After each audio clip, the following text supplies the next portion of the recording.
Ya, les comentaba que los antígenos entonces son sustancias extrañas al organismo y que es importante que nosotros vayamos a analizar justamente la importancia de estos, porque sabemos que desde el enfoque microbiológico los antígenos van a ser los microorganismos, pero les decía también de que no pensemos que siempre los antígenos son de origen biológico, los hay de otro tipo, entonces también forma parte del objetivo explicar las diferencias o señalar las diferencias que existen entre los antígenos, ¿ya? Es importante que ustedes vean, describir sus propiedades, indicar, por ejemplo, la procedencia de los antígenos. Eso es importante, chicos. Empecemos entonces con la definición de un antígeno.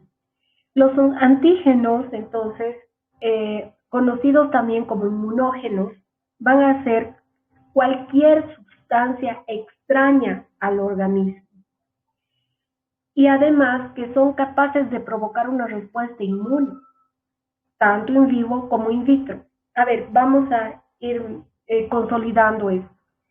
Si yo estoy diciendo que un antígeno es también denominado inmunógeno, es porque esta sustancia extraña, ni bien entra a nuestro cuerpo, provoca una respuesta inmune. La respuesta inmune puede ser la fagocitosis o puede ser la producción de anticuerpos, pero por sí solo no necesita estar acompañado. O sea, digamos, una bacteria entra a nuestro organismo, entonces esa bacteria va a ser considerada como extraña. Como yo quiero que ustedes se vayan ganando puntos ya para la parte teórica y la parte de los de la práctica, quiero que me digan, por favor, ¿por qué es una sustancia extraña al organismo un antígeno? Quiero que me digan la razón. ¿Por qué? ¿Por qué nuestro organismo lo considera al antígeno como un cuerpo extraño? Vayan participando para ganarse puntos en la teoría, chicos. Vamos.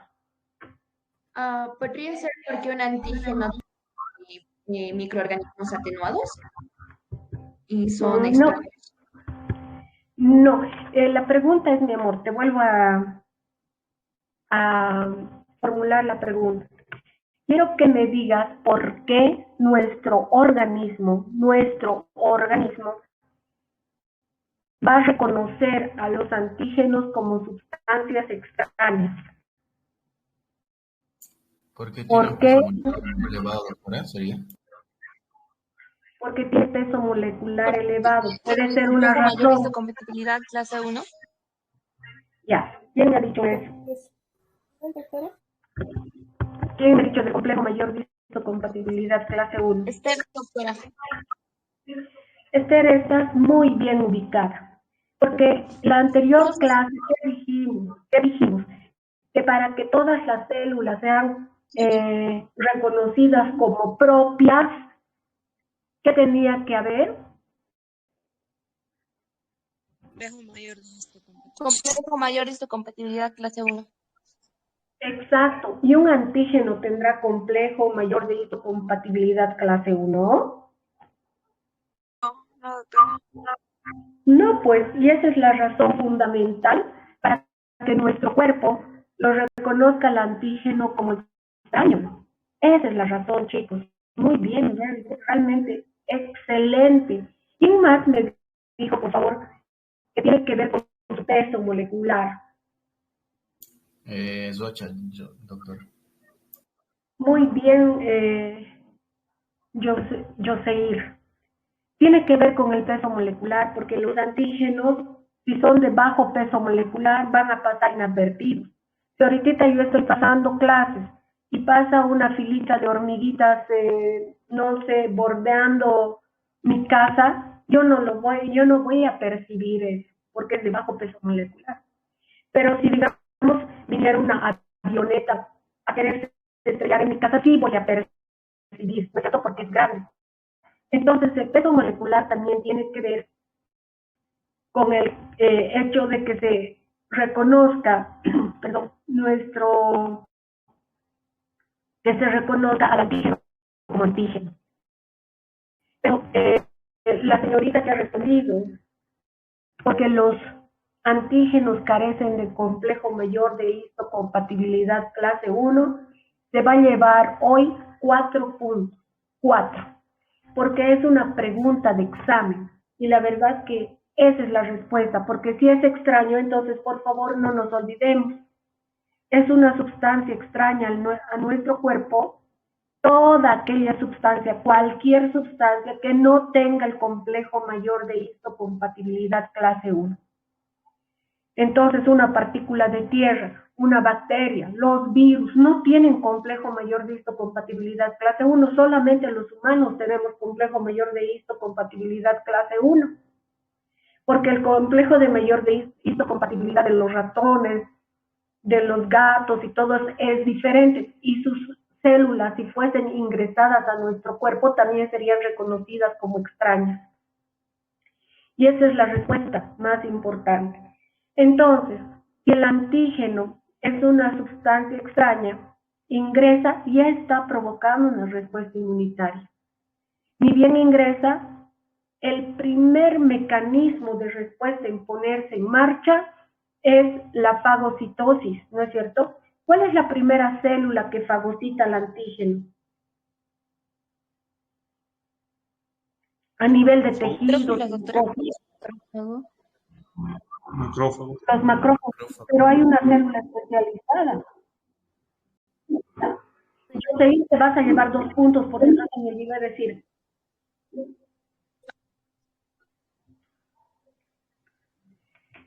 Los macrófagos, la célula de Langerhans. La célula de Langerhans es el macrófago más importante de nuestra piel y nuestras mucosas. Es la máxima representante, además de la célula presentadora de antígeno. ¿Por qué célula presentadora de antígeno?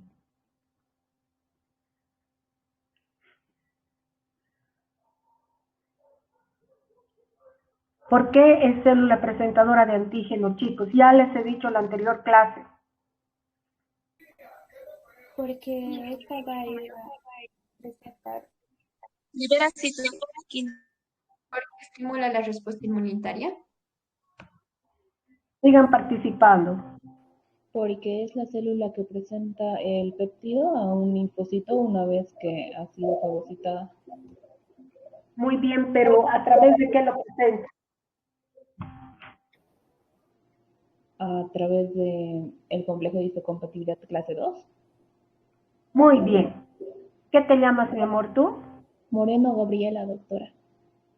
Gabriela, muy bien, llévate igual como tu compañera. Tu compañera se llevó 4 puntos, tú llévate 4. ¿Por qué? Porque una célula presentadora de antígeno va a ser célula presentadora de antígeno siempre que tenga el complejo mayor de histocompatibilidad clase 2 y presente el péptido del extraño, porque el complejo mayor de histocompatibilidad clase 1, el complejo mayor de histocompatibilidad clase 1, presenta el péptido propio. Siempre es como nuestro carnet de identidad. Si no quieren que nos detengan, no quieren algo, deberíamos portar siempre nuestro carnet de identidad. Entonces, todas las células de nuestro organismo, para que nuestras células del sistema inmune no la ataquen, presentan esa célula de identidad, que sería el péptido propio, y lo hace a través del complejo mayor de histocompatibilidad clase 1. Gracias a ello, las células son reconocidas como propias y no como extrañas. Y una célula presentadora de antígeno es así, es de antígeno, es decir, es aquella célula que va a procesar. ¿Qué quiere decir procesar? Va a ir a degradar al antígeno y lo va a ir a presentar a un linfocito T, help, un linfocito B, un linfocito T, el T help, va a ir a presentarlo a través del complejo mayor de histocompatibilidad clase 2. Entonces, una célula presentadora de antígeno, por defecto, tiene el complejo mayor de histocompatibilidad clase 2. Todas aquellas células que tienen complejo mayor de histocompatibilidad clase 2 van a ser consideradas células presentadoras de antígeno, porque ese es el requisito. Entonces, chicos, ustedes ya están viendo que ni bien ingresa el antígeno, ya se desencadena una respuesta inmunitaria. Si se lo presenta el antígeno a un linfocito T, y este es un T help, este va a empezar a segregar citoquinas, va a empezar a liberar citoquinas. Y estas citoquinas van a ir a activar a macrófagos, a linfocitos T citotóxicos, a linfocitos B que se van a transformar en células plasmáticas, van a ir a activar a natural killer cells, ¿no es cierto? Entonces es así como se empieza, y por eso les he dicho, tan solo la presencia del antígeno en nuestro cuerpo ya se desencadena una respuesta inmunitaria per se, es decir, por sí mismo, no necesita acompañante ni nada. Y a eso se lo llama antígeno. Pero, aquí hay un pero, como bien lo decía Joseir, los antígenos tienen un pero importante. ¿Cuál es ese pero? Se refiere a su peso molecular. Gracias al peso molecular, los antígenos se van a clasificar en dos grandes grupos, los antígenos completos y los antígenos incompletos o apenas. ¿Cuándo decimos que es un antígeno completo? Se dice que es un antígeno completo cuando el antígeno, valga la redundancia, tiene alto peso molecular. ¿Y cuál es ese alto peso? Porque yo puedo decir teóricamente, como aquí tanta letra, yo les he traído a propósito esta presentación para que me la censuren, porque ¿qué le falta a mi presentación? Imágenes. Ok. Entonces yo estoy diciendo que un antígeno completo es aquella sustancia extraña de alto peso molecular. Si yo estoy hablando de peso, también tengo que dar pues el peso. Ahora, ¿de qué va a depender el peso? De la composición o la naturaleza química del antígeno. Hay antígenos que están formados solo de proteínas. Hay antígenos que están formados por polisacáridos. Entonces eso va a hacer la diferencia. Cuando un antígeno está formado por proteínas, el peso molecular para considerarlo alto, de alto peso, son 8000 Daltons cuando están formados de proteínas. ¿Ya? Eso es importante, cuando están formados por proteínas. Cuando están formados por polisacáridos es de 150.000 Daltons para provocar una respuesta inmune. Pregunta, ¿cuál de los dos, de las dos naturalezas, de los dos tipos de sustancias químicas es más inmunogénica? Proteínas. Y no sé si me están respondiendo la pregunta. ¿Perdón? ¿Cuál de las dos sustancias químicas es más inmunogénica? Proteínas. El polisacárido, doctora. Las proteínas. A ver, la señorita que me ha dicho las proteínas. ¿Por qué las proteínas de amor? Porque estos llegan a formarse en nuestro cuerpo. No te logro identificar mucho lo que me respondes. Vuélveme a ver, por favor, vuélveme a recapitular tu respuesta.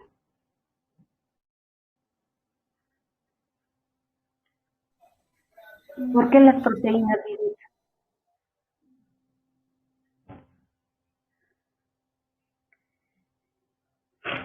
La respuesta es correcta, son las proteínas. Ya, dime, Vidita, por vamos. Podría ser porque las proteínas se forman en la célula y esto puede llegar a confundirse con... No se confunden, ¿no? O sea, ¿qué pasa con las proteínas? A ver, les voy a mostrar una imagen que les va a permitir entender. Pasa que estas proteínas, aquí están, ¿no es cierto? Están formadas por aminoácidos. Y estas proteínas son muy diversas. Miren, son complejas. Este es un antígeno. Y estas estructuras que ustedes y estos encerrados son proteínas. Estas proteínas son complejas y además mucho más inmunogénicas porque son más variables.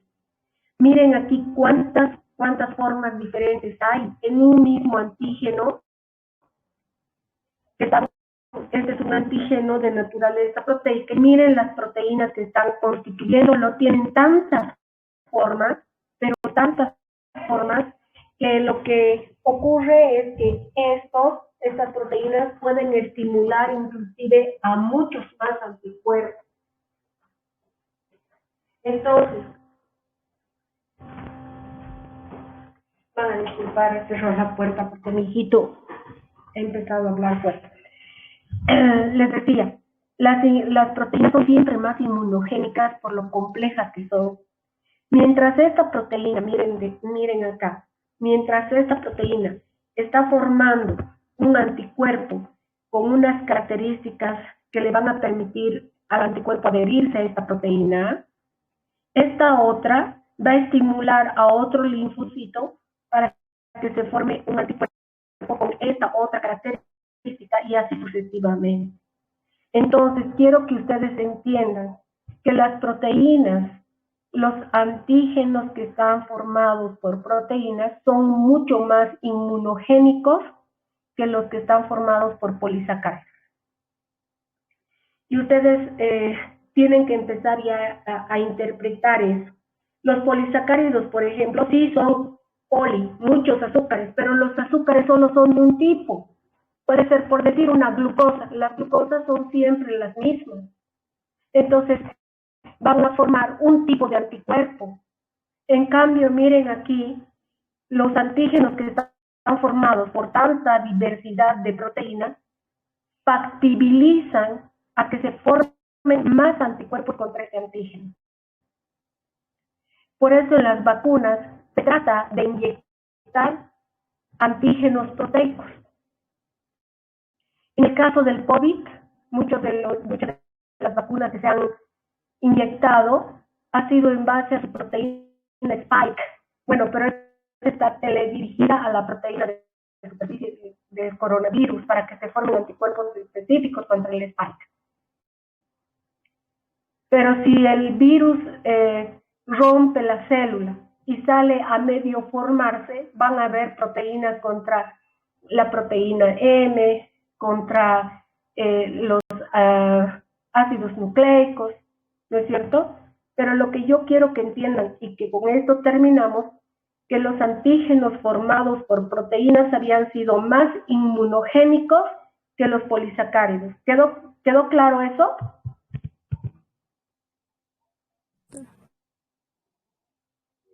Y además tienen que ser de alto peso molecular. Entonces, para las proteínas, el peso molecular es de 8.000 daltons. 8.000. Y para los polisacáridos es de 150.000. 150.000 daltons. O sea, siendo tan chiquitito y ya provoca respuesta inmunitaria. ¿Sí? Y puede sensibilizar, claro, a linfocitos en el organismo del hospedero. Ese es un antígeno completo. La palabra clave que quiero que aprendan para el antígeno completo es su peso molecular. Y un antígeno incompleto o atero es una sustancia extraña de bajo peso molecular que por sí sola no puede actuar o no puede estimular la formación de anticuerpos. Por ejemplo, los antibióticos son atenos.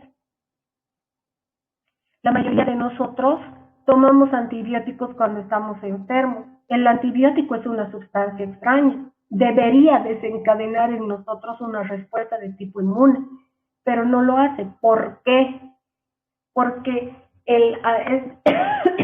este antibiótico es un ateno, es de bajo peso molecular. Y tampoco es una proteína, y tampoco algunos son polisacáridos, es cierto. Pero si digamos, escúchenme, si digamos aquí tenemos una penicilina, a ver, díganme la estructura de la penicilina. ¿Qué tiene que tener la penicilina para hacer penicilina? El anillo beta-lactámico y anillo de tiazolina y el radical. Tiazolina. Muy bien, chicos. Very good. Realmente están muy bien. No voy a poder subir puntos porque han respondido todos. No puedo discriminar quién dijo qué. Pero si yo tuviera, o sea, si yo tomara una penicilina y en mi cuerpo existiera esa proteína que se llama proteína carrier o proteína transportadora, se liga aquí, se liga a la penicilina justo por el anillo beta-lactámico, parece una beta-lactamasa, pero no lo es. Es una proteína carrier, una proteína transportadora. Si se está uniendo al anillo beta-lactámico, ¿qué está pasando con el peso molecular de la penicilina? Estaría subiendo, doctora. Muy bien, estaría subiendo. Entonces deja de ser apteno y va a ser un antígeno completo. En las personas alérgicas a las penicilinas, entonces existe esta proteína que se llama proteína carrier o proteína transportadora. Todas las personas, y eso tiene que ver con una condición genética, no es que de la noche a la mañana va a aparecer una carrier en nuestra sangre y nos va a hacer a todos alérgicos a la penicilina. Solo aquellas personas que tienen el gen codificado para que se sintetice esta proteína transportadora van a ser alérgicos a las penicilinas. Por lo que corresponde decir que los antibióticos por sí solos son aptenos, son antígenos incompletos de bajo peso molecular y que por sí solos no pueden desencadenar respuesta inmunitaria. ¿Cuáles son las propiedades de los antígenos? Primero, para ser antígeno, debe ser una sustancia extraña al organismo. Y hemos dicho, y vuelvo a recapitular, el carácter extraño es porque los antígenos adolecen, carecen, no tienen complejo mayor de histocompatibilidad clase 1, y eso los hace extraños. Ese es el requisito sine qua non para hacer un antígeno. Segunda propiedad, que tenga la propiedad de inmunogenicidad o poder inmunógeno. ¿Qué quiere decir eso? Si estamos hablando de génesis o inmunógeno, estamos diciendo que son originadores de respuesta inmune. Y esa es otra propiedad muy importante. Un antígeno puede provocar una respuesta inmunitaria. Por eso los antígenos también se los conoce como inmunógenos, porque tienen ese poder de desencadenar una respuesta inmune. Antigenicidad o especificidad antigénica. La antigenicidad o especificidad antigénica se refiere a la propiedad de combinarse. El antígeno debe combinarse con el anticuerpo que se ha formado o con el receptor BCR o TCR. Si nosotros nos acordamos sobre la superficie de un linfocito T o de un linfocito B, existen sus marcadores de superficie, que hemos dicho que son conocidos como BCR. Ese debería ser un linfocito B, entonces, ¿no es cierto? Porque es una inmunoglobulina B o una inmunoglobulina M de membrana que está en la superficie del linfocito B, pero ¿para qué? Para que estos actúen como receptores de antígeno. Entonces, si el antígeno ingresa y aquí está el linfocito B, el antígeno debe tener la propiedad de ir a ligarse, conjugarse, adaptarse a este receptor. Obviamente, este receptor a un principio es de un linfocito B virgen, es de un linfocito naive, pero una vez que ha entrado en contacto con el antígeno, deja de ser naive, deja de ser virgen, para que esta parte adopte la forma de esta parte del antígeno. Si el antígeno tiene una forma triangular, entonces este receptor BCR tendrá una forma rectangular. Si el antígeno tiene una forma cúbica, entonces el receptor BCR va a tener una forma acorde a esta parte del antígeno. A eso se denomina antigenicidad y esta es una propiedad súper aquí importante. Les voy a explicar por qué y que tiene que ver con reacciones serológicas e inmunológicas. La especificidad antigénica se refiere a esta formita que adoptan los receptores BCR, TCR o los anticuerpos cuando han entrado en contacto con el antígeno. Ahora, la estructura coloidal y la capacidad de disolverse en humores no son propiedades significativas. ¿En virtud a qué? A que no todos los antígenos poseen esta estructura coloidal o la capacidad de disolverse en humores. Hay antígenos que no se pueden disolver en humores. Por ejemplo, una bacteria no se va a disolver, pero su toxina, su enzima, que es también algo líquido, puede ser que sí. Entonces, no podemos generalizar propiedades que no atañen a todos los antígenos. Vale decir que las propiedades más importantes para hacer antígenos son que sean extrañas al organismo, que tengan inmunogenicidad y que tengan antigenicidad. ¿Cuál es la naturaleza química de los antígenos? Ya se los adelanté. Un antígeno puede estar formado por proteínas, puede estar formado por polisacáridos, básicamente estos dos, porque después estos ya son uniones. Miren, si se une a los ácidos nucleicos es una nucleoproteína, si se une a los lípidos es una lipoproteína, si se une a los glúcidos es una glucoproteína. Vale decir que básicamente son dos naturalezas, o son proteínas o son polisacáridos. Esa es la naturaleza química de los antígenos. A ver, por ejemplo, el flagelo por sí solo es un antígeno porque es bien pesado y es largo. Cuando se le corta a una bacteria su flagelo y se mete el flagelo a manera de vacunas dentro de un organismo, va a provocar respuesta inmune porque es pesado. ¿Cuál es la composición química del flagelo?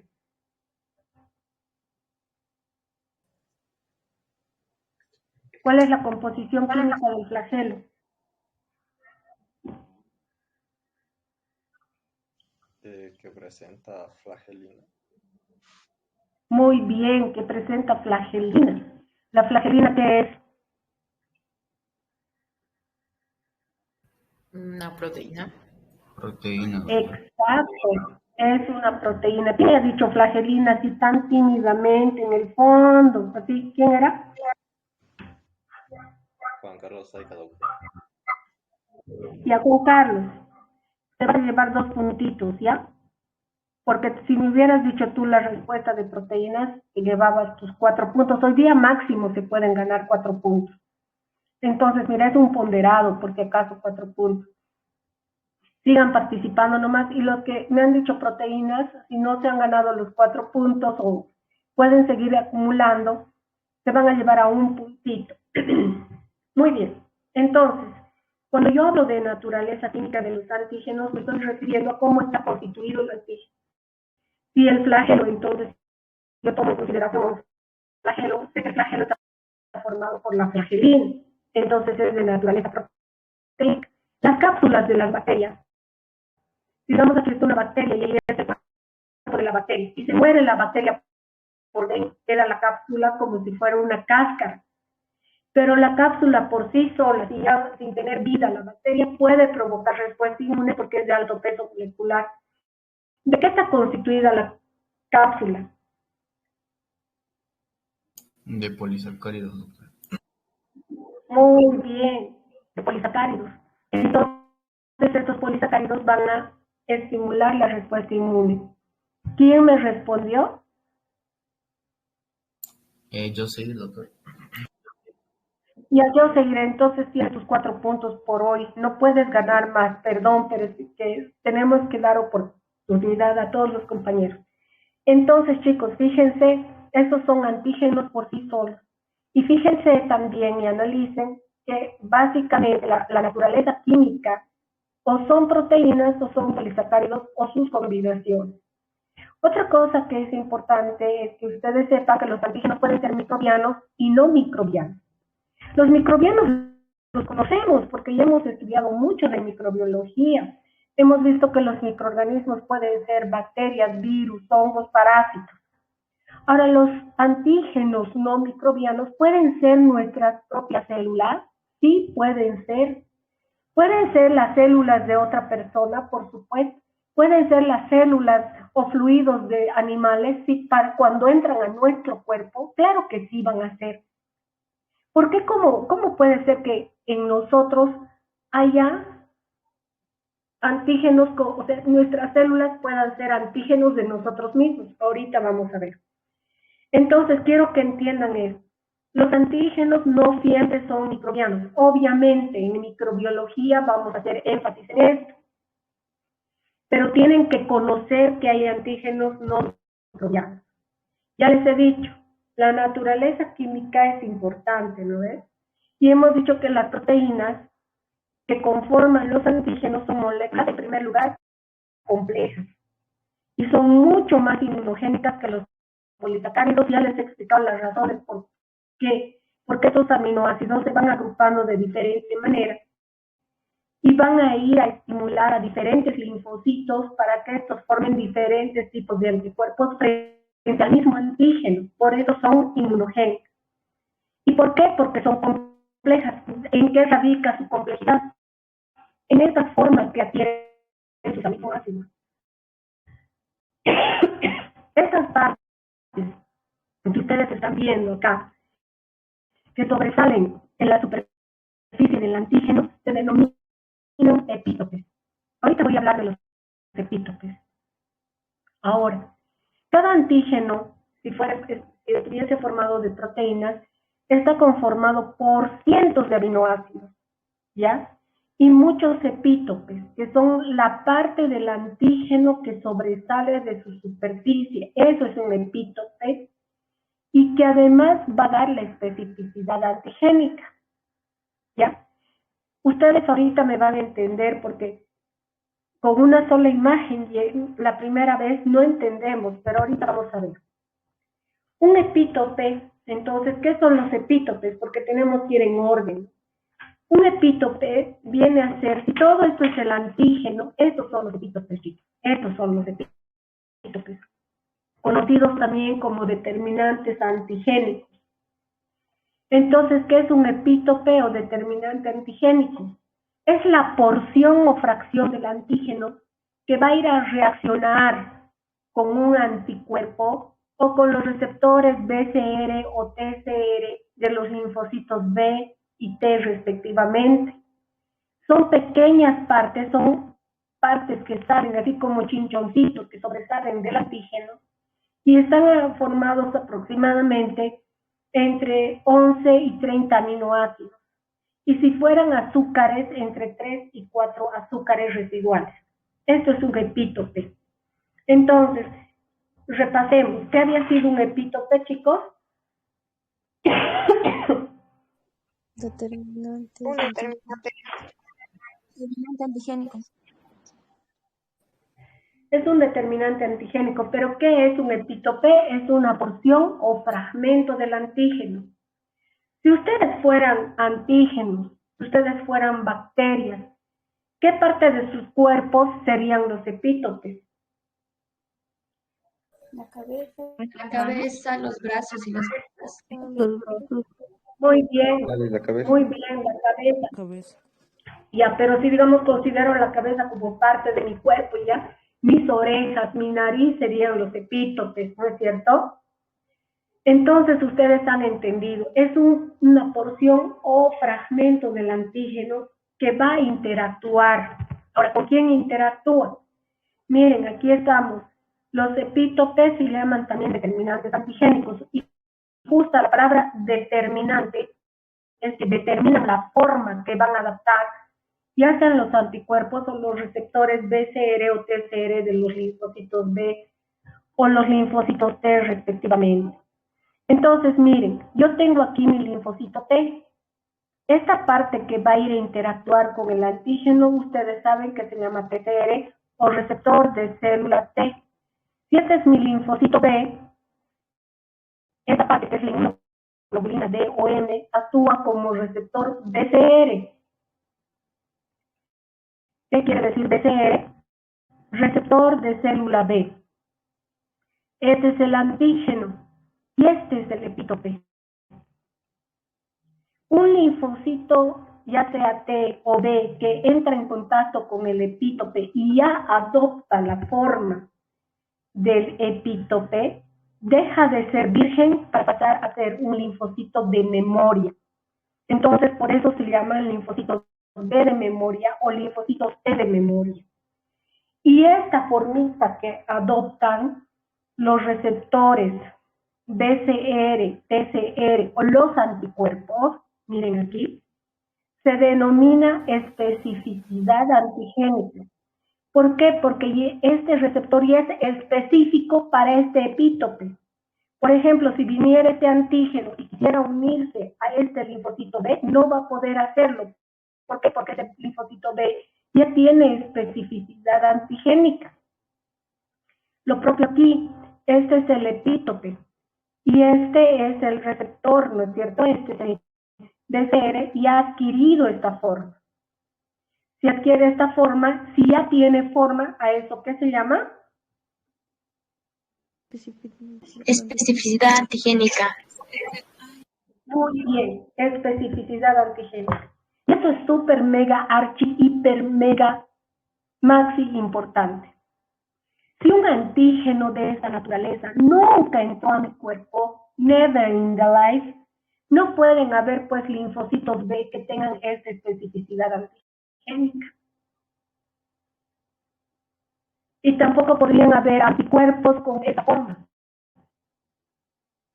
Por eso se dice que las reacciones serológicas son altamente específicas. ¿Por qué?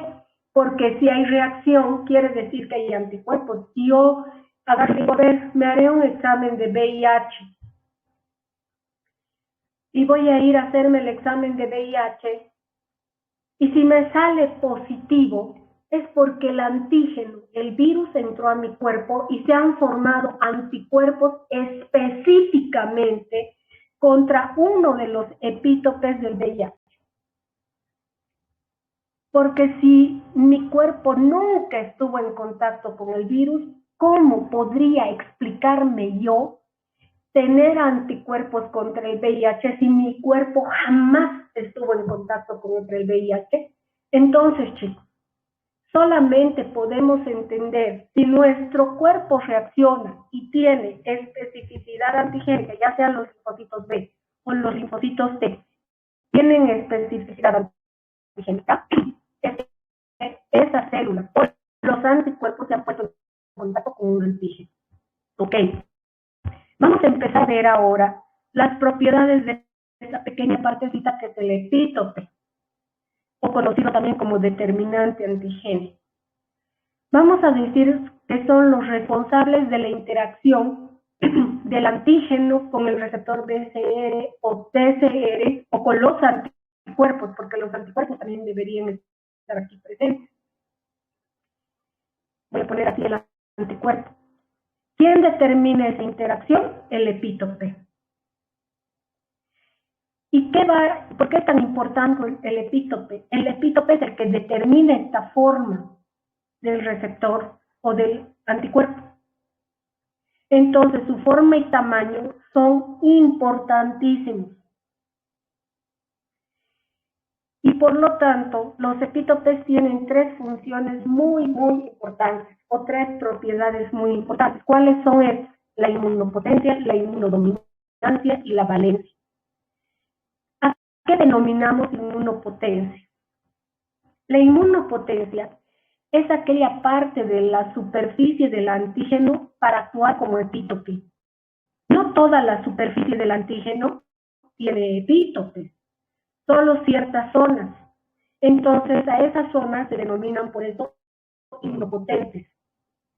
Estoy hablando ya de la presencia de los epítopes de la superficie del antígeno. Entonces, esta zona de aquí que la he encerrado es inmunopotente en relación a esta otra zona. ¿Por qué, chicos?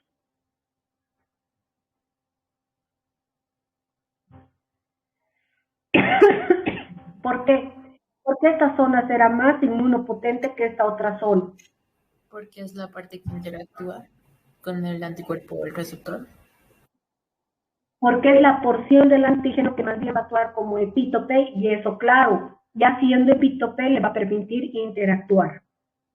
pero es inmunopotente porque es la zona del antígeno que va a actuar como epítope o determinante antígeno. Esa zona del antígeno se dice que es inmunopotente. ¿Qué es la inmunodominancia? La inmunodominancia se refiere, a ver, para que me entiendan mejor, porque tengo un videito.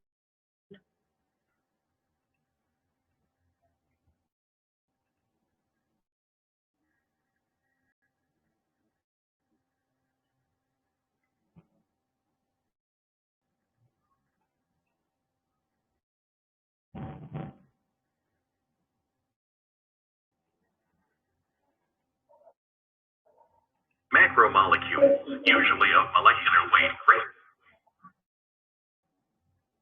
Ya, este es con tus antígenos, pero no me gusta más este otro. A ver.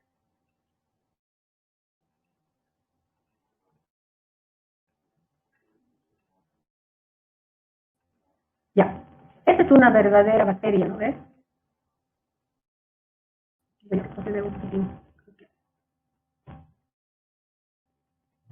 Ya, esta es la bacteria. Aquí este es un bacilo. ¿Qué son estas partes, chicos? Receptores. Los epítopes son de una sola forma. No. Entonces, son de varias formas. Entonces, ¿de qué composición química sospechan? Proteínas. Proteínas, porque puede ser, ¿no? O sea, están teniendo muchas formas, entonces vamos a pensar que son de proteínas. Ok. Entonces, estos son los epítopes. Miren, en esta parte del antígeno no hay epítope, pero en esta parte sí. Entonces, ¿qué sería esta parte? Una región inmunopotente ¿de quién? ¿De la bacteria? De la bacteria o del antígeno, ¿no ves? Esta zona entonces es inmunopotente, ¿por qué? Porque va a tener una zona conocida como determinante antigénico o epítope, que es la parte del antígeno que se va a comportar de esa manera. En cambio, esta zona, toda esta zona, no es inmunopotente. Ahora, hemos dicho, entonces he entendido lo que es la inmunopotencia. Ahora vamos a ver, les decía también que es la inmunodominancia. Ahora, para que entiendan la inmunodominancia, quiero que vean esto.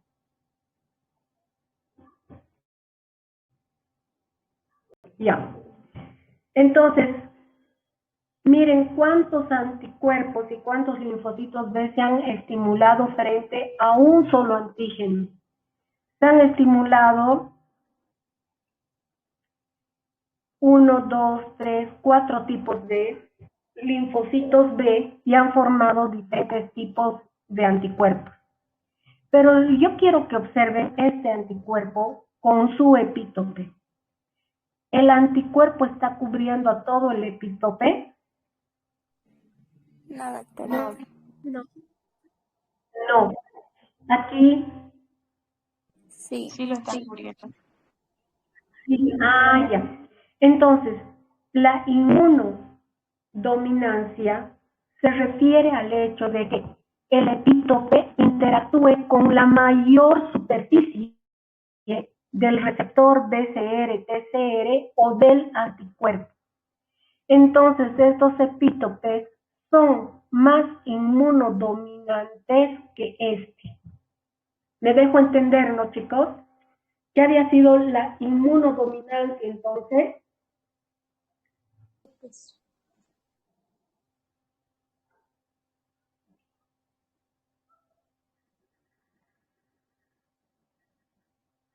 A ver, chicos, si yo tengo ese epítope, a ver, ¿cuál sería la parte inmunodominante?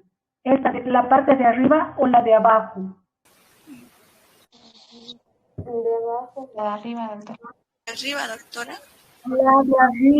La de arriba, la respuesta es correcta, la de arriba. ¿Por qué la parte de arriba es inmunodominante en relación a la parte de abajo? Porque cubre mucho y no.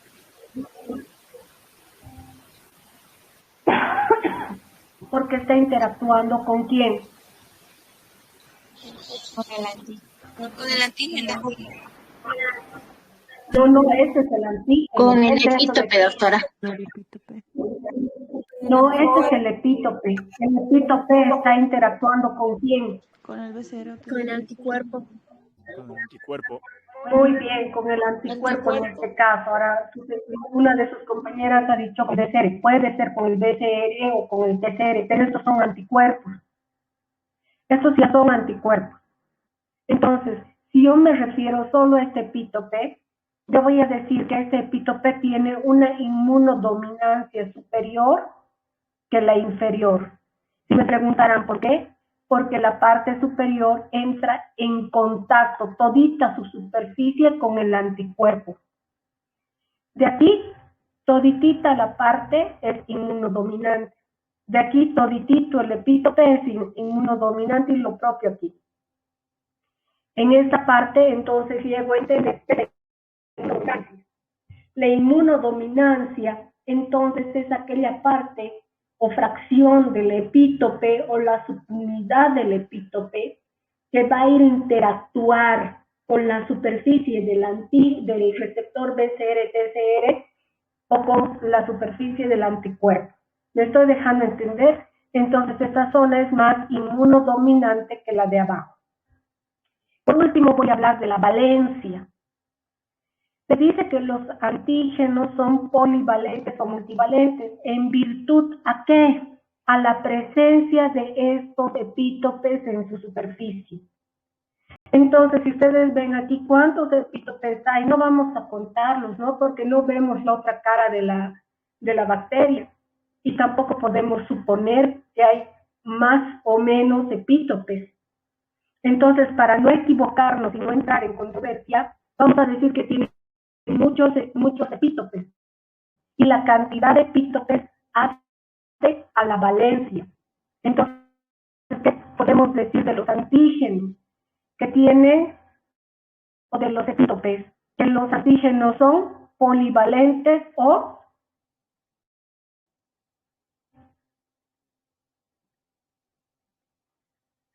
multivalentes. Chicos, ¿entendido esa parte o no? ¿Puede volver a repetir? A ver, estamos hablando acerca de la valencia, ¿no ves? Ya. ¿Qué es la valencia? Es el número de epítopes que tiene un antígeno. ¿Me podrían decir cuál es la valencia? Aquí sí se puede contar exactamente. ¿Cuál es la valencia de este antígeno? Contaremos cuántos epítopes tiene. 1, 2, 3, 4, 5, 6, 7, 8, 9, 10, 11, 12, 13, 14, 15, 16, 17, 18, 19. ¿Cuál es la valencia entonces de este antígeno? 19. 19. Listo, y estos son los números de epítopes. Pero no van a ir a contar, ¿no? Como yo he contado aquí. Entonces, para evitar eso, si ustedes ven tantos epítopes, ¿qué pueden decir? ¿Cuál es la valencia del antígeno? ¿Equivalentes? Multivalentes o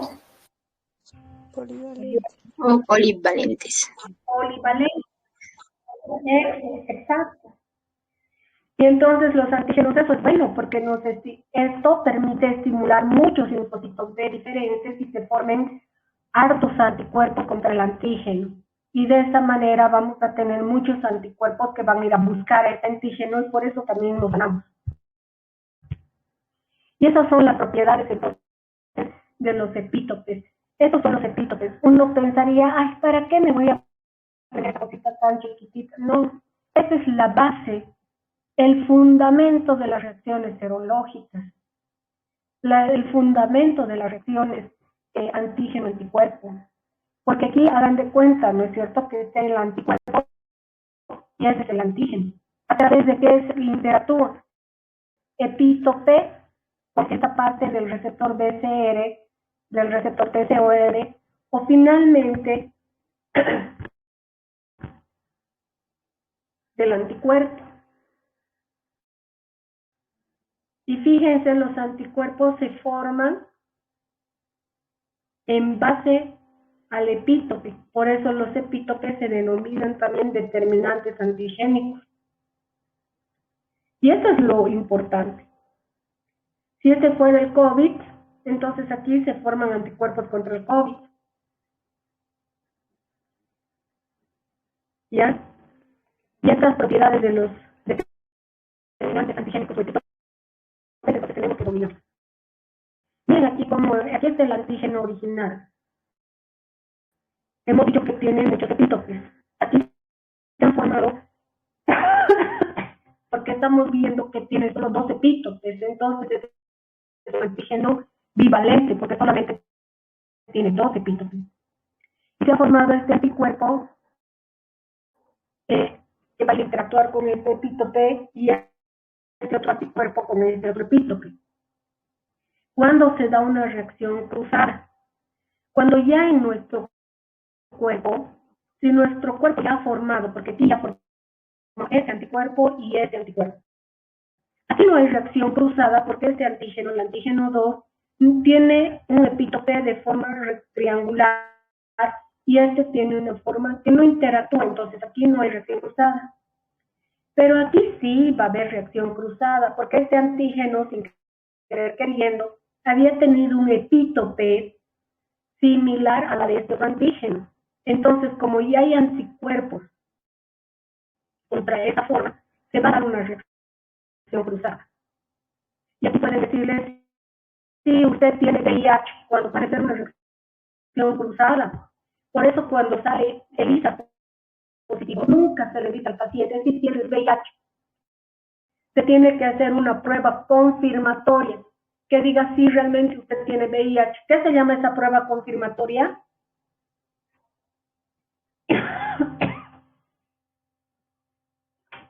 ¿Qué se llama la prueba confirmatoria para VIH?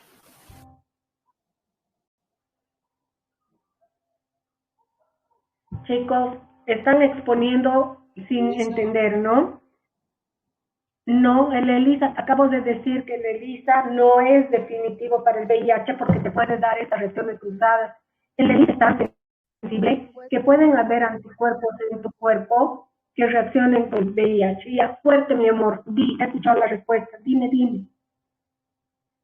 La de Western Blot. Muy bien, te vas a llevar 2 puntos. ¿Qué te llamas? Keila, doctora. Muy bien, el Western Blot. Ese es cierto, y ustedes han hecho métodos de diagnóstico. Bueno, igual si se han olvidado van a tener que estudiar porque si les toca exponer VIH, van a tener que poner. Ahora miren, este epítope es diferente a este, pero miren, por su inmunodominancia, este va a ir a interactuar con este antígeno, o con este anticuerpo. Este es el anticuerpo original. Este está interactuando porque hay un determinante idéntico y aquí hay un determinante similar y provoca una reacción cruzada. Y aquí obviamente no va a haber nada. Aquí no hay reacción. Pero fíjense que hay reacciones cruzadas y a veces nos hacen asustar y nos hacen infartar diciéndonos, ay, usted tiene esa enfermedad. Por eso yo creo que es importante que ustedes sepan que pueden haber reacciones cruzadas por esta razón que les estoy mencionando. Este es el fundamento de las reacciones serológicas. Si en el laboratorio se conoce al antígeno, ¿qué se busca en el cuerpo del paciente? A los anticuerpos. Si hay contacto, entonces es positivo. Pero puede ser un falso positivo. ¿Por qué? Porque miren, pueden haber reacciones cruzadas por estas similitudes. Entonces, muchos de los casos, por eso, por tantos casos falsos positivos que han habido, es que se exigen ahora pruebas confirmatorias.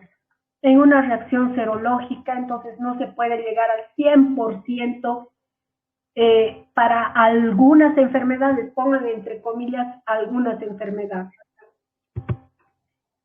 Ahora, Los antígenos se clasifican de acuerdo también a su procedencia. De acuerdo a su procedencia, ¿entendemos qué es procedencia, chicos? Chicos, ¿entendemos qué es procedencia? ¿Se refiere a su origen? Sí, doctora. ¿De dónde vienen, no es cierto? Ya. Entonces, cuando un antígeno que entra a mi cuerpo tiene una procedencia totalmente diferente a lo que yo soy, que soy un ser humano, entonces ese antígeno se llama senoantígeno. Ese es un senoantígeno. ¿Qué es un senoantígeno? Entonces, un senoantígeno es un antígeno cuya procedencia es totalmente diferente, absolutamente diferente a la del hospedero. ¿Me estoy dejando entender?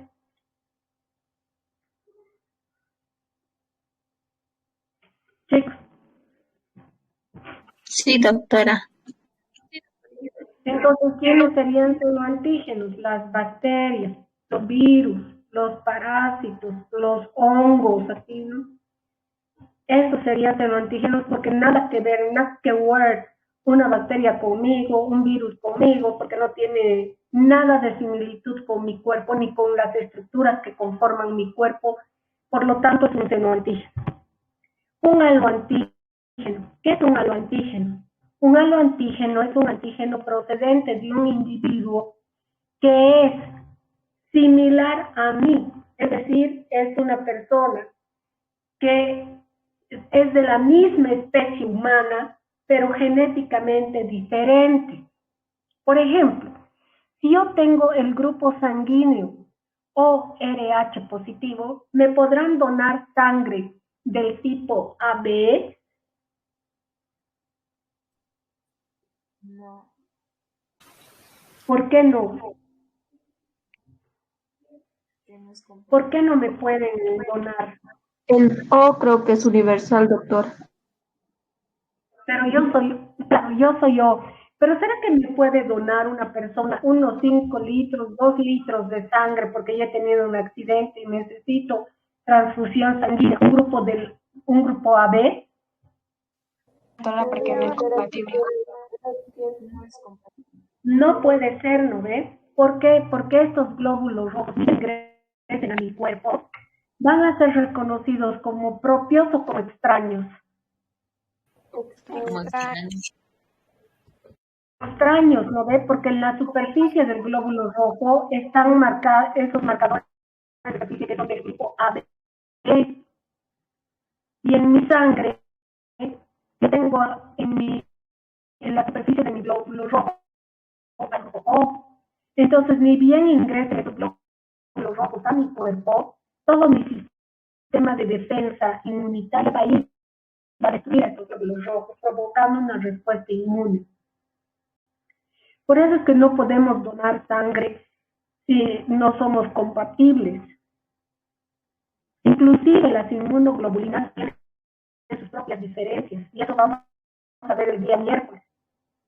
No nos olvidemos que lo más importante para que una célula sea reconocida como propia es el complejo mayor de histocompatibilidad. Ahora, los complejos mayores de histocompatibilidad son de 3 tipos, ¿no? De clase 1, de clase 2 y los más importantes. De clase 3 que va a ir a formar todas las células que tienen complejo mayor de histocompatibilidad clase 3, van a ir a sintetizar al sistema de complemento. El complejo mayor de histocompatibilidad lo tienen todas, absolutamente todas las células que poseen núcleo, excepto los glóbulos rojos. Por eso los glóbulos rojos tienen otro sistema de identificación, que es el sistema RH, y los grupos ABO, que están en la superficie del glóbulo rojo. Si digamos yo quisiera ser donante, imagínense que mi esposo necesita un trasplante de riñón. Y es mi esposo, yo le voy a decir, pero yo te dono mi riñón. ¿Qué hacen? Hacen estudios de histocompatibilidad. ¿Qué quiere decir? Cuando se habla de estudios de histocompatibilidad, se estudia el complejo mayor de histocompatibilidad clase 1 y este péptido que está aquí. Cada péptido es propio de cada célula. Si yo le voy a donar a mi esposo un riñón, entonces, ¿qué van a estudiar? Las células renales. Y van a hacer el estudio histopatológico. Imagínense que mi péptido sea así de grande y de mi esposo sea así de chiquitito. ¿Yo soy histocompatible con mi esposo? No, doctora. No, eso es que no, por más que sea mi esposo, una persona que yo amo tanto y todo, por más que lo ame tanto, que quiera dar mi vida por él, yo no soy histocompatible porque yo soy de otra familia. Nos hemos casado, pero no somos hermanos, no somos familiares, somos de familias diferentes, por lo tanto, genéticamente diferentes. Para poder hacer recepciones, sin embargo, de órganos, ¿qué se hace? Estudios de histocompatibilidad. Otra persona, pese a ser extraña, podría tener un péptido parecido al de mi esposo, sí, podría ser y podría ser esa salvación y esa persona ser su donante. Por eso ahora, cuando uno fallece por causas extremas, como por ejemplo accidentes y todo, a veces firma en un consentimiento y dicen, no, yo puedo donar mis órganos para hacer bien a otras personas y salvar vidas. Y hacen eso. Pero ustedes saben que ahora existe mucha maldad en el mundo, donde se raptan a personas. Es más, se raptan a señoritas, chicos, los dopan, les sacan uno de sus riñones y los dejan tirados. Y claro, recupera a la persona, pero ya han robado uno de sus órganos y los trafican. Y todo tiene que ver con esto, ¿no? Porque el tráfico de órganos es, pagan pues millonadas por salvar la vida de personas. Entonces, para que haya estudios de histocompatibilidad, nos debemos fijar en el complejo mayor de histocompatibilidad clase 1, que es un péptido transmembrana que tienen todas las células del sistema de nuestro cuerpo que tienen núcleo. El complejo mayor de histocompatibilidad clase 2 es un péptido transmembrana, pero que tiene, como su nombre lo dice, clase 2, en realidad son dos péptidos transmembranos. Y estos ya tienen una forma diferente de accionar. Mientras el complejo mayor de histocompatibilidad clase 1 presenta el péptido propio, el complejo mayor de histocompatibilidad clase 2 presenta el péptido de antígeno. Por eso, este es súper importante para nosotros, para la respuesta inmune. Obviamente todos estos son importantes, pero ya cuando hablamos de antígenos propiamente dichos, antígenos extraños, xenoantígenos, tenemos que considerar ¿no? Pero fíjense, todo esto tiene que ver también con los aloantígenos, que habían sido antígenos procedentes de personas o de especies de la misma especie, pero genéticamente diferentes. ¿Y cuándo es un autoantígeno? Se denomina autoantígeno cuando la célula o el antígeno procede de nuestro propio cuerpo. Por ejemplo, en los individuos varones, los espermatozoides no se forman en su niñez, empiezan a formarse en su etapa de adolescencia. Entonces, esta célula nunca fue presentada al sistema inmune del individuo. Sabemos que inclusive la formación de los espermatozoides están en órganos externos al cuerpo del individuo y que salen por un conducto llamado epidídimo. Si por alguna razón, por algún proceso infeccioso, el epidídimo fuese lesionado y los espermatozoides se filtrarían dentro del individuo varón, estos espermatozoides en esa persona van a ser reconocidos como propios o extraños.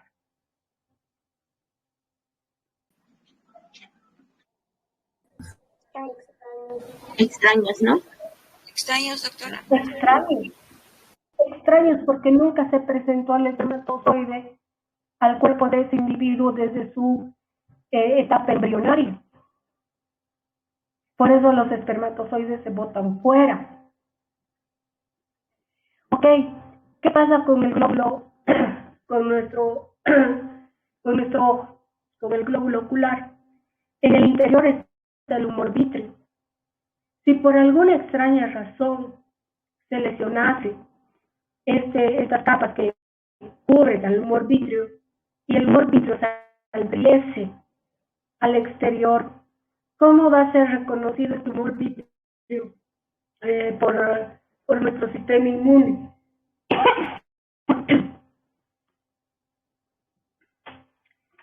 ¿Cómo va a ser reconocido, chicos? Como extraño. Entonces esos son los famosos autoantígenos. Entonces, inclusive el líquido cefalorraquídeo, ¿será que es presentado en nuestro sistema inmune? No, porque el líquido cefalorraquídeo está totalmente protegido por 3 membranas, la pía madre, la dura madre, la aracnoides. Entonces, si alguna vez hay un proceso infeccioso, inflamatorio que va a permitir ese escape, lo que va a hacer es que se reconozca como extraño.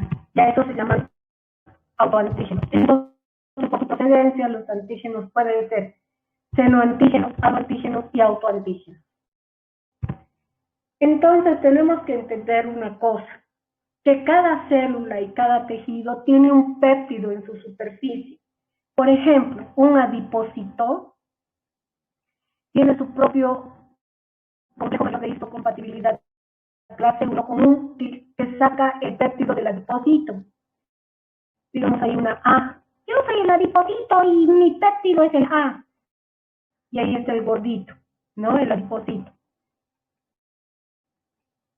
Ahora, si tenemos a una célula muscular, ¿tendrá el mismo péptido que el adipocito? No. No, pues no. El complejo mayor de histocompatibilidad de la célula muscular va a tener un péptido que va a ser la proteína miosina y que va a ser propia del miocito. Y así cada una de nuestras células, presenta su propio péptido, que a la larga lo vamos a conocer como antígeno, aunque ustedes no crean. ¿Por qué? Les voy a dar un ejemplo. Si yo sé que tengo endocarditis infecciosa, sé que mi corazón está formado por tejido estriado, yo puedo sacar de mi músculo, de mi pierna, un pedazo de mi músculo y ponerlo a mi corazón.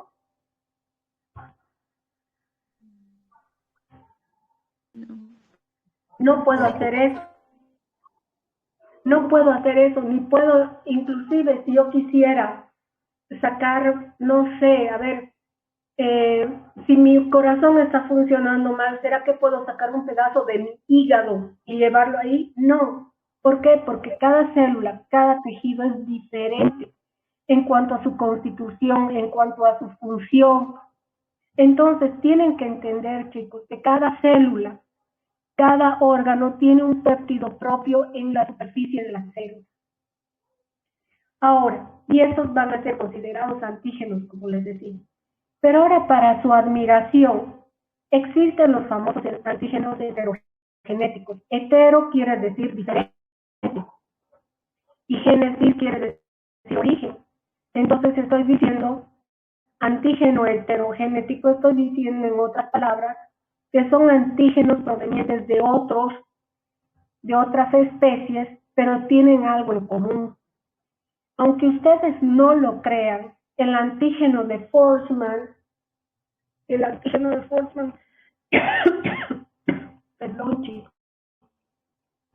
creo que aquí está. Ahí está, me faltaba esto. El antígeno de Forssman.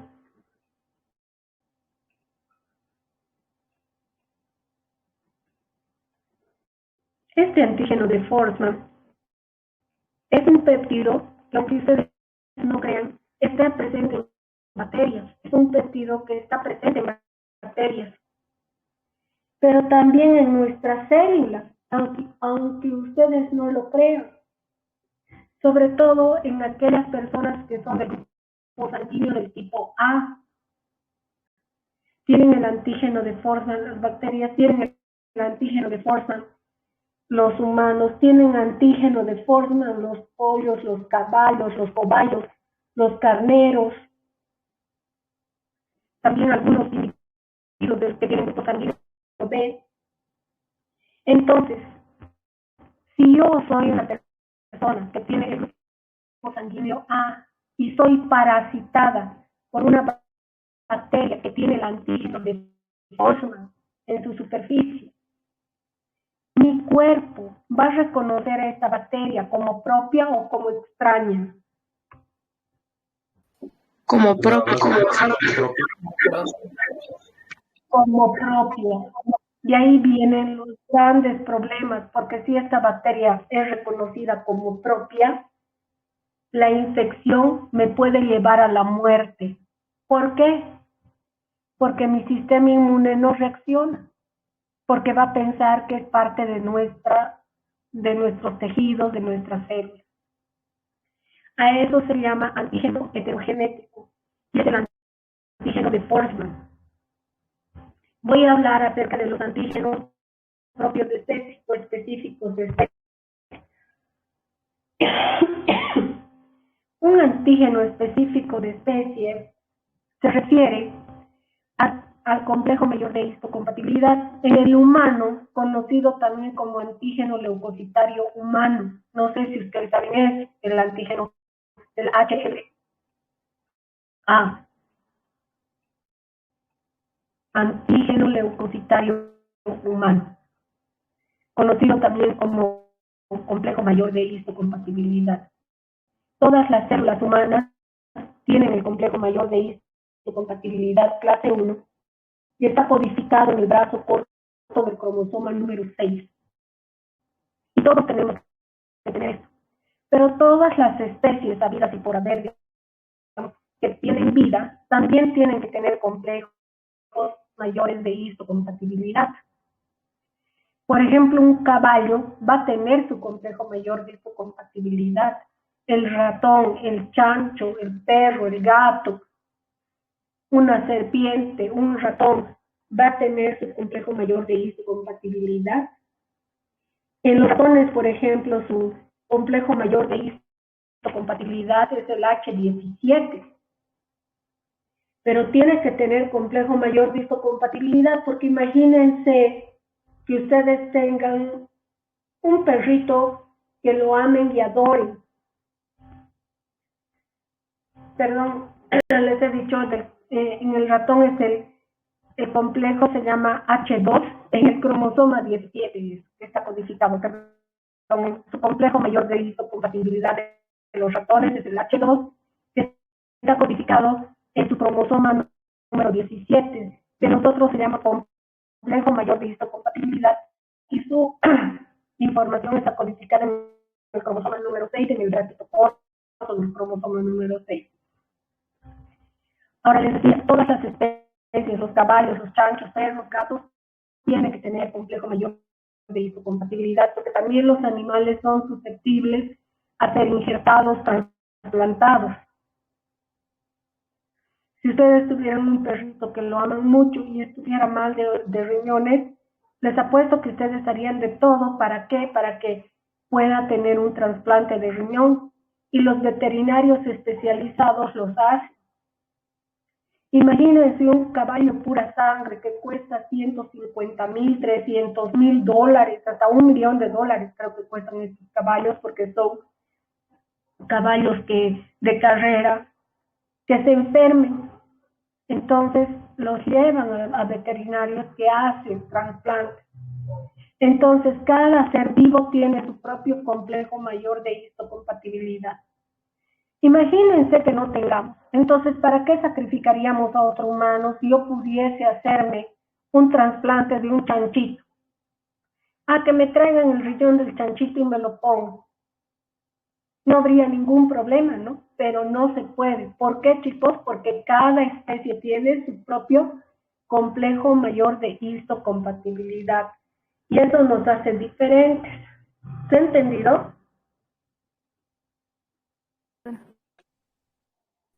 Sí. Por eso yo no puedo recibir. Yo puedo recibir la sangre de un caballo en una transfusión sanguínea. No. No, doctor. No, porque los glóbulos rojos del caballo van a ser reconocidos por mi sistema inmune como algo extraño. Antígenos específicos de órgano y tejido, ya les he dicho, cada parte de nuestro cuerpo, cada órgano, cada célula, cada tejido tiene su propio antígeno específico de tejido. Por eso no podemos trasplantarnos, autotransplantarnos una parte del hígado hacia el estómago, del estómago al pulmón, o del pulmón al corazón, o del corazón a nuestro ojo, qué sé yo. Porque cada tejido tiene su propio tejido. Por eso no podemos hacer esas cosas, ¿no? Inclusive las proteínas, las inmunoglobulinas, tienen especificidades.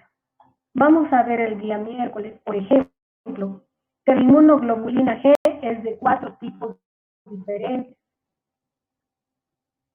Unas tienen, estas cadenas se llaman cadenas ligeras, y son de 2 tipos, las cadenas ligeras kappa y las cadenas ligeras lambda. A veces lo que ocurre es que, digamos, en mí puede ser que yo tenga más cadenas kappa y la persona que me vaya a dar la sangre tenga más cadenas lambda. Me donan y yo una reacción. Y se van a preguntar, ¿pero por qué? Si es también era ORH positivo, ¿por qué está reaccionando? Es por esta razón. Porque a veces los anticuerpos tienen estas diferencias. Hasta en eso somos diferentes, chicos. Ya los eritrocitos ya los hemos hablado. Hay eritrocitos que tienen el sistema de identificación, que es el ABO y el RH. Y están señalizados, están marcados. Y esto es redundante y nunca nos vamos a olvidar, ¿no ves? Eso se llama HLA, es el antígeno leucocital humano o el complejo mayor de histocompatibilidad. El clase 1 que presenta el péptido propio y el clase 2 que presenta el péptido del antígeno de la sustancia extraña.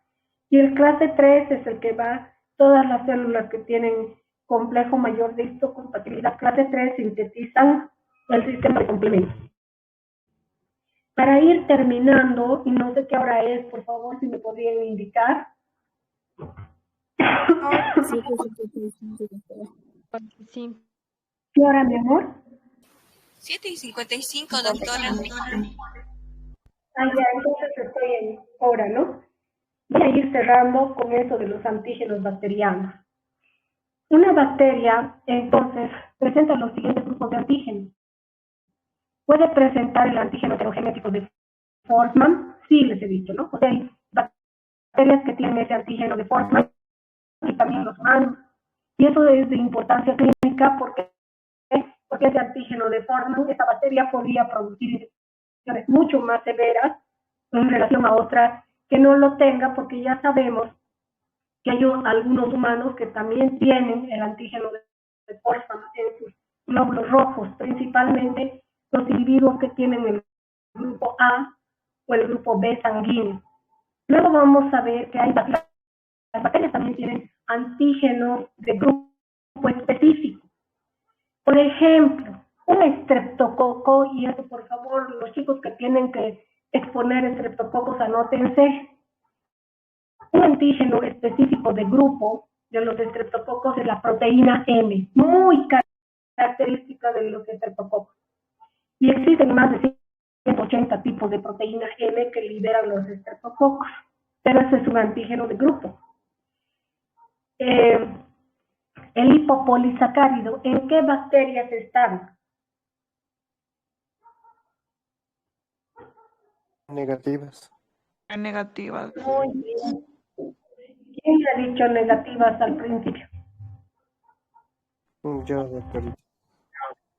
Ay, pero ¿quién eres tú? Kevin Colbert, doctor.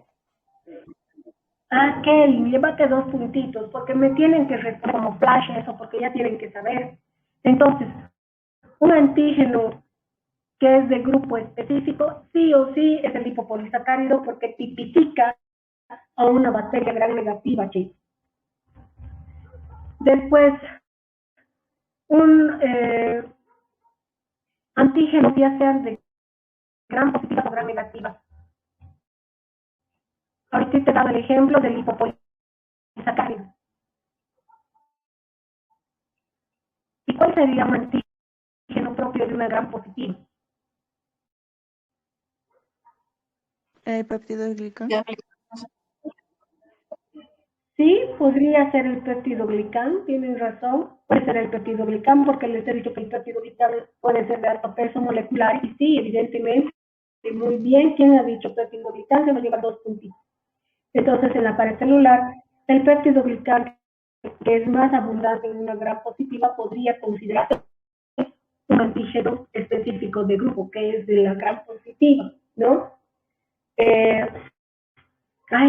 Aquí me he olvidado decir algo, chicos.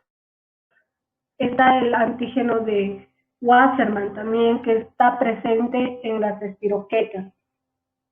Y es un grupo específico de grupo porque solo está en las espiroquetas. ¿Ya? Eso es importante. La proteína M solo está en los estreptococos, eso es de grupo también. La proteína A es propia de los estafilos, que también es un antígeno de grupo específicos. Ahora, de las bacterias gram positivas, estoy diciéndoles el peptidoglicán. Podría ser también, chicos, de las gram positivas. En las gram positivas producen más exotoxinas que las gram negativas. Podrían ser las exotoxinas también que caractericen alguna bacteria gram positiva. Y de las gram negativas, la cápsula. Hay más gram negativas con cápsula que gram positiva. ¿Ya? Esos serían los antígenos bacterianos. No sé si quieren, porque hemos terminado. Bueno, ¿qué son los superantígenos? Hemos entendido por superantígenos, chicos. ¿Se acuerdan que eran los superantígenos? Aquellos que evitaban el switch inmunológico. Muy bien, Kevin. Llévate otros 2 puntitos más. Son los que evitan el switch inmunológico. ¿Qué era el switch inmunológico? Sabemos que el complejo mayor de histocompatibilidad presenta al antígeno al péptido del antígeno, ¿no es cierto? Del extraño. ¿A quién se lo presenta? A un receptor TCR-BCR, ¿no es cierto? Para estimular. Este switch estimula a que se dé una cascada de señalización intracelular con activación del linfocito y a su vez libera estas citoquinas o quimioquinas que pueden ser interleucinas, ¿no es cierto? Y esta es la activación. Pero ¿qué pasa con los superantígenos? Ahí está el receptor TCR y este es el complejo mayor de histocompatibilidad. Ahí es el switch inmunológico. ¿Esto de rojo qué sería? Lipopolisacárido. Podría ser un lipopolisacárido, pero ¿cómo se lo conoce entonces el lipopolisacárido? Superantígeno. Es un superantígeno, muy bien. ¿Por qué? Porque está evitando el switch inmunológico. Si no hay switch inmunológico, esta célula no se estimula. Si no se estimula, no hay respuesta inmune, porque el linfocito T es el que amplifica la respuesta inmune. Nos volvemos individuos con muy bajas defensas. Esto es, por ejemplo, en un superantígeno bacteriano, y estas son muchas exotoxinas y enzimas o el lipopolisacárido actúan con superantígenos. Yo les voy a preguntar, son preguntas de examen. tienen que saber identificar qué parte de las bacterias pueden actuar como superantígenos. Y un superantígeno vírico, como los virus son parásitos intracelulares obligatorios, inducen a que la célula infectada por este vaya a expresar esta molécula. Y aquí esta molécula evita el switch inmunológico. Entonces ustedes fíjense que un superantígeno bacteriano no es lo mismo que un superantígeno vírico. ¿Me estoy dejando entender, chicos? Chicos. Hola, chicos. ¿Se está entendiendo? Sí, doctora. Todavía no el rol entonces de los superantígenos.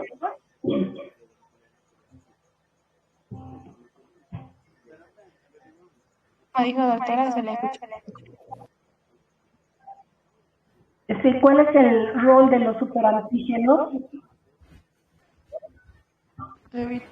Evitar el switch inmunológico. Muy bien. Evitar el switch inmunológico. Y no es lo mismo un antígeno bacteriano que un antígeno vírico. ¿Eso también se ha entendido?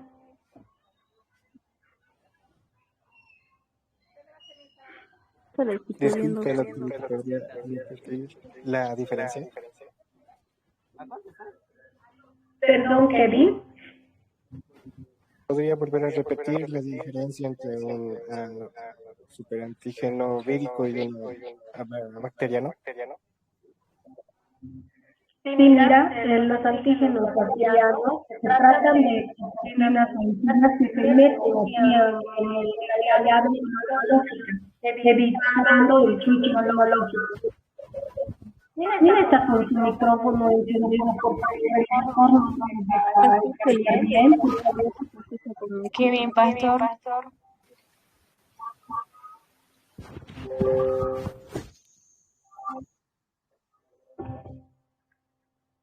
Ahora sí.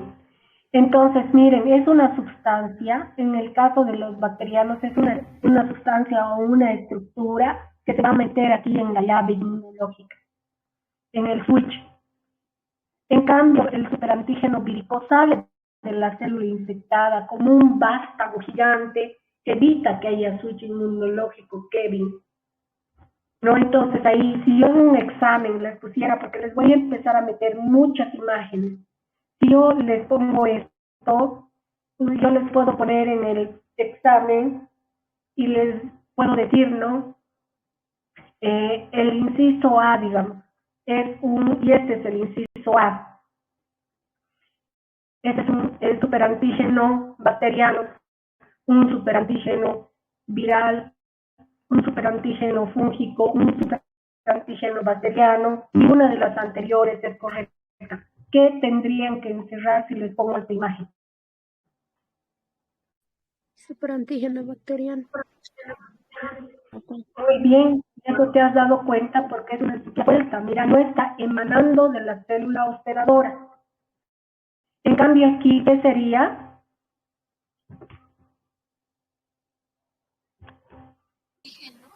Superantígeno vírico. Superantígeno vírico.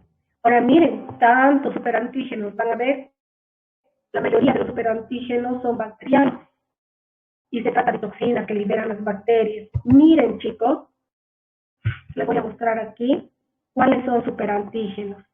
Y aquí sí, los chicos que ya me tienen que poner la semana que viene, estreptococos, estafilococo.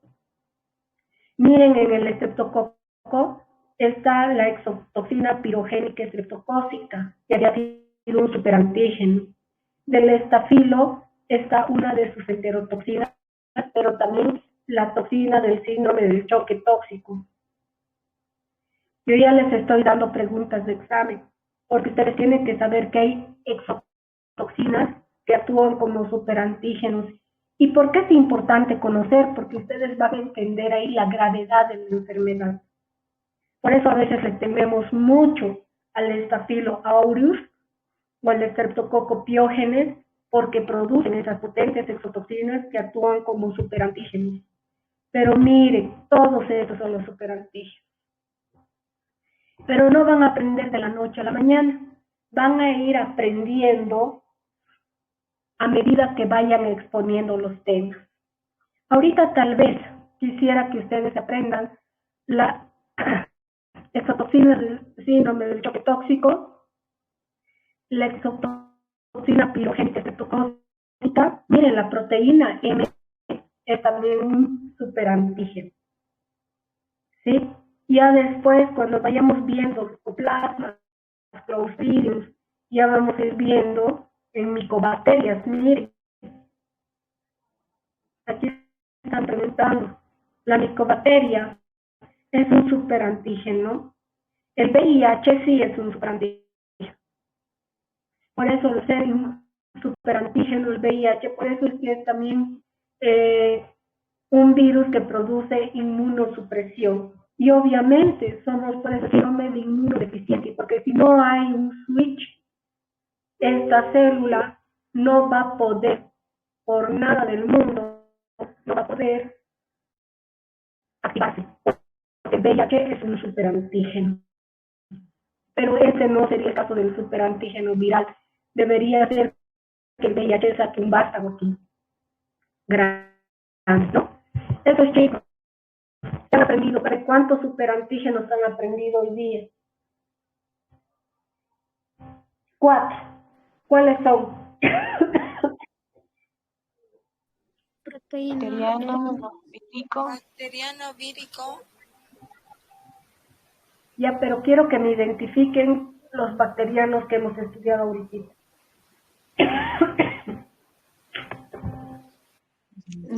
La exotoxina pirogénica del estreptococo.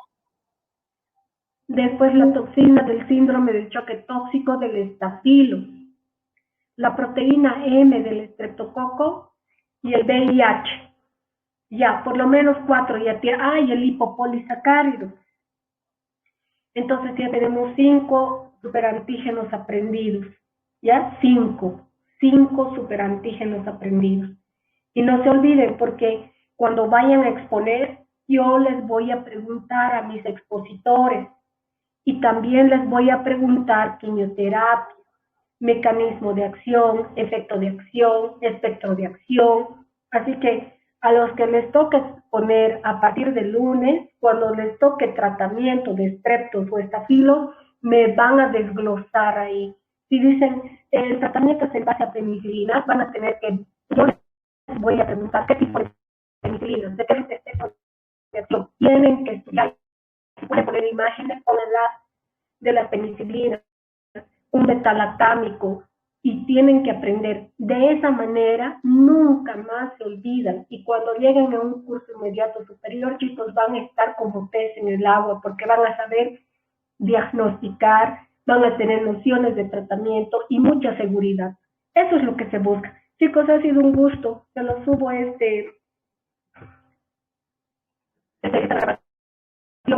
grupo, ¿ya? Hasta aquí hemos terminado lo que es antígenos. No sé si tienen alguna pregunta. Doctora, una duda, la proteína M que tiene el estreptococo no es igual a la proteína M que hay en el músculo cardíaco, ¿verdad? Simplemente son parecidos. Claro, son tan parecidas, pero son tan parecidas que aunque tú creas, cuando nosotros, por ejemplo, yo estoy ahorita con una faringoamigdalitis, y si yo me curo mal y me curo mal y me curo mal, cuando los estreptococos van propagándose en mi organismo, pueden llegar hasta mi corazón y se pueden establecer en mis válvulas cardíacas.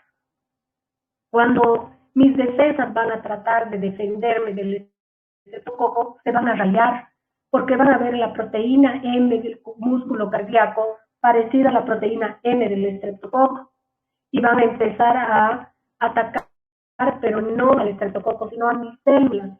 Entonces es una enfermedad autoinmune desencadenada por un estreptococo. Pero por su similitud, entonces, ¿qué queda? matar al estreptococo dando antibióticos, lo destruimos al estreptococo, desaparece el estreptococo, entonces las defensas vuelven a encauzarse.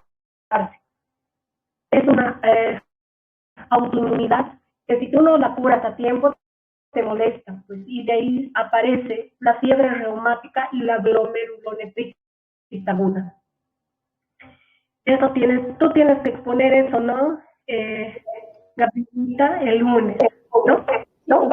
El miércoles, pero le tengo que presentar mis diapositivas el lunes. Máximo hasta el viernes o sábado. Tengo que ver tus diapositivas. Y de todos los grupos, ahorita también van a pasar mañana, se están enterando de que van a empezar a exponer desde mañana, o sea, desde la otra semana, pero en sus grupos respectivos. Todos van a exponer, todos. Se van a volver capísimos en exposiciones. Y es la única forma que me estoy asegurando 100% que estudien los temas. Chicos, entonces se los subo el videito. Muchísimas gracias y nos estamos viendo. Hasta la vista, baby. Chau, chau, chau, chau. Hasta luego, doctora. Hasta luego, doctora. Bye, bye. Bye, bye.